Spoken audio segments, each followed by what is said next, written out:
అందరికీ నమస్కారం. నేను మీ అనుపమ. ఇక పిల్లలకి అన్ని ఇచ్చి చూడండి, ఆత్మస్థైర్యాన్ని ఇచ్చి చూడండి. మీరు ఏమి ఇచ్చినా ఇవ్వకపోయినా ఇవ్వాల్సింది ఆస్తులు, అంతస్తులు ఉంటే ఇవ్వచ్చు, లేకపోతే లేదు.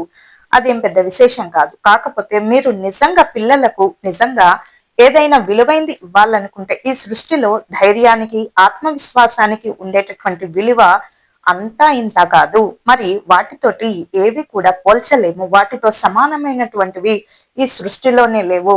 మీ పిల్లలకు అన్నిటితో పాటు ఆత్మస్థైర్యాన్ని, అంటే వాళ్ళ మీద వాళ్ళకు నమ్మకాన్ని, ఎవరు ఉన్నా లేకపోయినా వారిని వారు ఖచ్చితంగా అన్ని అవరోధాలు ఎదుర్కొని ముందుకు సాగేటటువంటి ఆత్మవిశ్వాసాన్ని, బలాన్ని, అది మనం గుండె ధైర్యాన్ని అది నింపాలి. ప్రతి వాళ్ళు కూడా మరి మా పిల్లలకి ఏమిస్తే బాగుంటుందని చాలా ఆలోచిస్తూ ఉంటారు. గిఫ్ట్లు ఇస్తూ ఉంటారు. రకరకాలుగా వారిని ఎలా సంతోష పెట్టాలా అని చూస్తూ ఉంటాం కదా. అసలు నిజం వాళ్ళ మేలు కోసము ఏమన్నా చెయ్యాలి అనుకుంటే నిజంగా ఇవ్వాల్సిన గిఫ్ట్ ఏంటో తెలుసా?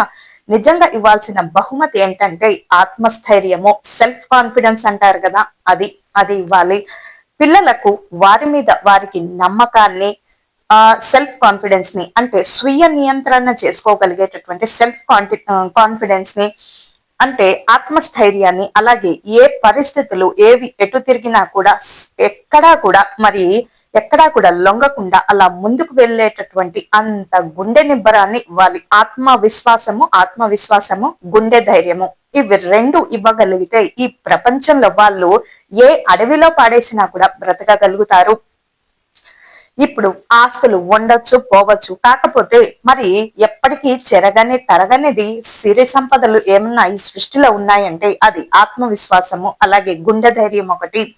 ఇవి రెండు ఉంటే వారు ఎక్కడ, ఏ రాష్ట్రంలో, ఏ దేశానికి వెళ్ళినా చాలా అవలీలగా, సునాయాసంగా బ్రతికేయగలుగుతూ ఉంటారు. ఇవి రెండు ఇచ్చేటటువంటి ప్రయత్నం చేద్దాము. స్వస్తి.